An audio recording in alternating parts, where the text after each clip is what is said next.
अस्सलाम वालेकुम and welcome back to my channel Mughal Samrat PCP tuning. जैसे मैंने अपनी पिछली वीडियो में आपसे अभी बोला था कि मैं आपको MK1 और MK2 में डिफरेंस समझाऊंगा कि दोनों में क्या डिफरेंस है। तो उसके लिए मेरे पास MK1 भी पड़ी है जो कि बेसिकली MK1 नहीं मार्क X है। तो इसको हम थोड़ी सी इज़्ज़त दे देते हैं मार्क X को, क्योंकि ये बड़े ही रिस्पेक्टेड एक फ्रेंड है, मेरा बहुत अच्छा दोस्त है जिसकी एयरगन है। फैसल भाई हमारे बड़े अच्छे दोस्त हैं, तो ये उनकी एयरगन है। दोस्तों जो MK1 है, ये हमारे पास MK1 है। MK1 में जो शराउड आता है वो फिक्स शराउड नहीं है, ये टेलीस्कोपिक शराउड है। इसको खींचें तो ये बाहर आ जाता है और इसको बंद करें तो ये नीचे चला जाता है। इसको बाहर खींचेंगे इसकी आवाज़ कम हो जाएगी, इसको अंदर कर देंगे इसकी आवाज़ ज़्यादा हो जाएगी। ठीक है जी, मैं आपको इसको चला के भी दिखा देता हूँ। ये बाहर था और ये अंदर है। अब ये अंदर है और ये बाहर। तो फ़र्क वाज़ेह जो सा है इसकी आवाज़ में है। उसके अलावा MK1 के अंदर जो खामियां थी वो कंपनी ने MK2 के अंदर दूर कर दी। जैसे स्मूथ ट्विस्ट बैरल, पाकिस्तान में ये बैरल अक्सर मिल जाता है, अगर आपको कहीं से मिले भी तो 20-25 से ऊपर का ये बैरल नहीं है, मैं समझता हूँ, बल्कि इतने का भी नहीं है। क्योंकि डेफिनेटली अगर नई टेक्नोलॉजी आ जाए बैरल में तो आप ओल्ड टेक्नोलॉजी को क्यों लेना चाहेंगे। मैं नहीं समझता कि उसको ख़रीदना वर्ती है। लेकिन फिर भी कुछ लोग शौकीन है, वो कहते हैं कोई नहीं हम बैरल साफ़ कर लेंगे। होता ही है कि ये बैरल भी एक्यूरेट होते हैं, लेकिन इनकी सफाई, इनको पॉलिश करना पड़ता है, इनके ऊपर बहुत सारी मेहनत करनी पड़ती है। फिर भी ये 100 शॉट्स या मतलब 150 शॉट्स के बाद फिर दोबारा ये एक्यूरेसी थोड़ी सी ख़राब करते हैं, फिर इनको साफ़ करना पड़ता है। तो एक शिकारी के लिए ये चीज़ उनसी, वो एक हंटर के लिए या एक शिकारी के लिए ये चीज़ कोई अच्छी चीज़ नहीं है। ठीक है, मुझे इसलिए ये बैरल कभी शुरू से ही पसंद नहीं रहा, स्मूथ ट्विस्ट का बैरल।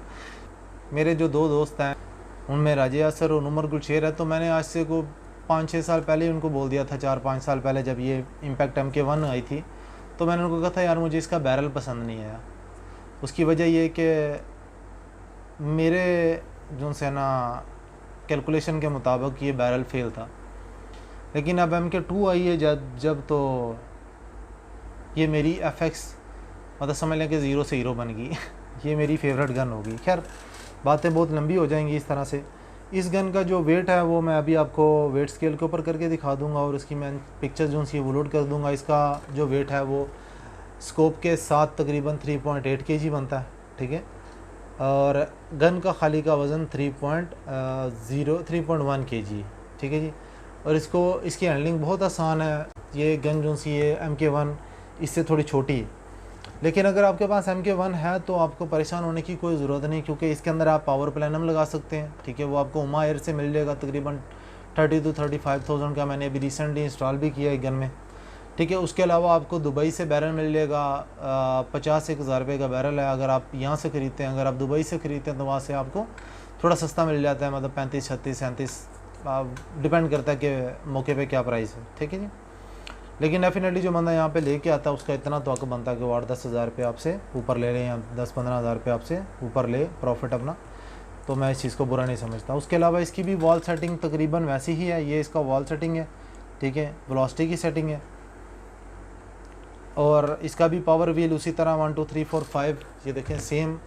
ठीक है, तो बाकी मैकेनिज़्म इसका तकरीबन सेम है, सिर्फ बैरल का जो होल्ड करने वाला है यहाँ पे ये स्क्रू, ये इसका हाथ से बंद होता है, और MK2 का जो सा है वो ग्रब स्क्रू है। ये मैं दोनों आपको साथ साथ रख के भी दिखा देता हूँ एयरगन्स। ठीक है, दोनों ही बेहतरीन एयरगन्स हैं। दोनों में सिवाय प्लेनम के और रेगुलेटर का थोड़ा सा साइज़ का डिफरेंट होता है इनके अंदर। ठीक है, उसके अलावा दोनों में किसी किस्म का कोई फ़र्क नहीं। ठीक है, बैरल, प्लेनम और रेगुलेटर के अलावा जो बाहर की बॉडी है, बाहर की जितनी भी शेप है वो आलमोस्ट सेम है। ठीक है, अगर मैं चाहूँ इसका बैरल उतार के इसमें लगाना तो वो MK1 का बैरल उतार के MK2 में लगाना चाहूँ तो within a few seconds ही हम इसको लगा सकते हैं, कुछ ही टाइम के अंदर हम इसको लगा सकते हैं।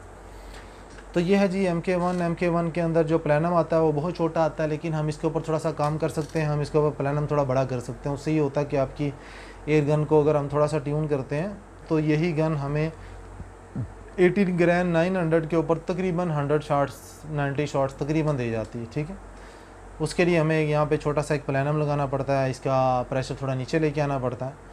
लेकिन अगर आप चाहते हैं कि आप इसका प्रेशर ऊपर लेके आएँ और साथ प्लैनम भी लगाएं तो मैं वो रिकमेंड कभी नहीं करूँगा, ठीक है। उसकी वजह ये कि बेसिकली जो यहाँ पे थ्रेड है ये गेज के लिए बना है, ये प्लैनम के लिए नहीं बना।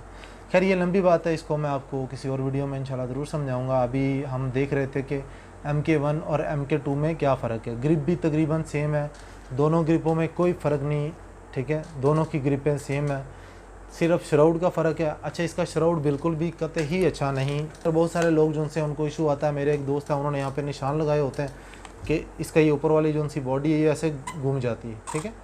तो मेरे दोस्त हैं उन्होंने ऐसे निशान लगाए होते हैं कि ये टाइट नहीं था प्रॉपरली।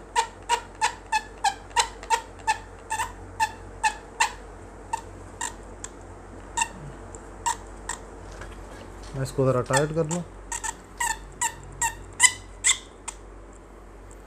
जी। तो मैं बता रहा था कि मेरे जो दोस्त हैं उन्होंने इधर निशान लगाए होते हैं कि इसका ज़रा सा भी अपने निशान से आगे पीछे हो गया, ये ऐसे ऐसे घूम के तो एक्यूरेसी ये लूज़ कर देगा। वो बिल्कुल ठीक कहते हैं, इस बात में कोई शक नहीं है। इसके ओरिंग्स ख़राब हो जाएँ, एक्यूरेसी लूज़ कर देता है। तो लिहाजा जैसे मैंने आपको बताया था कि स्मूथ ट्विस्ट जो बैरल है वो मुझे कतई पसंद है। ऐसा नहीं होता कि सारी एयरगन्स में कॉम्प्लिकेशन आती हैं, मतलब कुछ एयरगन्स ऐसी होती हैं कि जो इस चीज़ को पसंद नहीं करती हैं। कुछ ऐसी एयरगन्स होती हैं जिसमें इस तरह के मसले आते हैं, सारी एयरगन्स में ऐसे मसले नहीं आते। तो ये थे जी हमारे पास FX इम्पैक्ट MK1। अब इन दोनों एयरगन्स में सिर्फ बैरल का फ़र्क है, रेगुलेटर के साइज़ का फ़र्क है। इसके अंदर जो रेगुलेटर है वो थोड़े छोटे साइज़ का होता है। लेकिन अगर आप MK1 के अंदर रेगुलेटर जो है उसको अपग्रेड करना चाह रहे हैं तो इट्स नॉट एन इशू, आपको हुमा वालों से मिल जाता है रेगुलेटर, बेहतरीन रेगुलेटर मिल जाता है, 170 बार तक वर्क करता है वो। और उसके अलावा MK2 का भी रेगुलेटर मिल जाता है, लेकिन MK2 का जो अपना रेगुलेटर है वो काफ़ी बेहतर है। MK1 के रेगुलेटर के अंदर एक छोटा सा फॉल्ट ये आ जाता है कि अक्सर ये क्रीपिंग करना शुरू हो जाता है रेगुलेटर, ठीक है। उसको फिक्सेबल होता है वो, लेकिन बेहतर होता है कि अगर आप हुमा का रेगुलेटर यूज़ कर लें, वो ज़्यादा बेहतर है इसके अंदर, ठीक है। उसके अलावा इस गन के अंदर मोस्टली ये इशू आता है, या तो इसकी क्रीपिंग का इशू है, दूसरा ये कि इसकी मेंटेनेंस बहुत मुश्किल है। बहुत मुश्किल से मुराद ये, इसके अंदर बहुत छोटे छोटे से ओरिंग होते हैं, लाइक 2x1 के, जो कि आम बंदे के लिए इसको चेंज करना बहुत मुश्किल काम है। तो खैर मेरे पास अगर कोई नेक्स्ट टाइम FX इम्पैक्ट आई रिपेयरिंग के लिए तो मैं कोशिश करूँगा उसे टोटली डिसअसेंबल करूँ और उसको आपके सामने खोल के उसको रिपेयर करूँ, ताकि उसके अंदर जितने भी ओरिंग्स वगैरह लगे हैं बॉडी में या रेगुलेटर में या ब्लॉक्स में, वो मैं आपके सामने आपको बताऊँ कि ये यहाँ से इसके ओरिंग आपने चेंज कर रहे हैं। और अभी मेरी एक और वीडियो आएगी इंशाल्लाह ताला, बल्कि एक और वीडियो मेरी होगी वीडियोज़ के अंदर, उसके अंदर मैंने प्लैनम चेंज किया, आप उसको जाके देख सकते हैं। उसमें भी गन मैंने आलमोस्ट सारी की सारी खोली है और उसके बाद सारी की सारी वापस जोड़ी। दोस्तों ये थी आज की वीडियो, उम्मीद करता हूँ आपको पसंद आई होगी।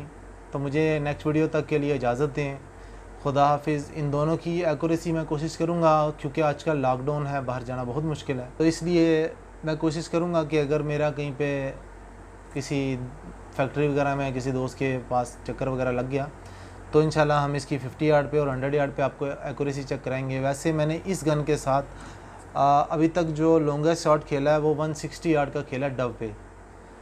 तो ऐसा ज़रूरी नहीं होता कि अगर मैं 160 यार्ड के ऊपर एक डव कराई तो मैं 10 की 10 कराऊँगा, इट्स बाय चांस, ठीक है। आपकी एयरगन जो सी है वो वहीं तक हिट कर सकती है जहाँ तक आपकी गन का उस परिंदे जितना ग्रुप है जिसको आप हिट कर रहे हैं, ठीक है। मतलब आप डव को हिट कर रहे हैं, ठीक है। तो आपकी अगर डव का साइज़ 1.5 बाई 1.5 इंच है, या समझ लें आपका कबूतर है वो 2 बाई 2 इंच उसका जो किल जोन है जिसके अंदर लगे तो कबूतर मर जाएगा, ठीक है। तो इस गन का फ़र्ज़ करें 2 इंच का ग्रुप बनेगा 150 यार्ड के ऊपर, तो इसका मतलब ये है कि 150 यार्ड तक आप कबूतर को मार सकते हैं इसके साथ। अगर उससे नीचे है या समझ लें कि वहाँ पे नहीं मर रहा आपसे, तो वो आपकी गलती है, वो गन की गलती नहीं है, ठीक है, या वो गन के अंदर फॉल्ट नहीं है। क्योंकि आपके अंदर फॉल्ट है कि आपको उसकी एयर जोन सी है लेफ़्ट राइट वो नहीं आपको समझ आ रही कि कितनी हवा है या कितनी नहीं है। उसके अलावा आपको उसका होल्ड ओवर अंडर जोन सा है वो नहीं समझ आ रही। तो ये खैर काफ़ी लंबी सारी बातें हैं, काफ़ी चीज़ें अभी जो सी मैं इंशाल्लाह अपने चैनल के ऊपर अपडेट करूँगा और आपको इंशाल्लाह ताला काफ़ी सारी चीज़ें जो सी वो सीखने को मिलेंगी मेरे चैनल पे। तो मेरे चैनल को जल्दी से सब्सक्राइब कीजिए, अपने दोस्तों के साथ शेयर कीजिए और बेल आइकन को ज़रूर दबाइएगा। अगली वीडियो तक के लिए खुदा हाफिज़।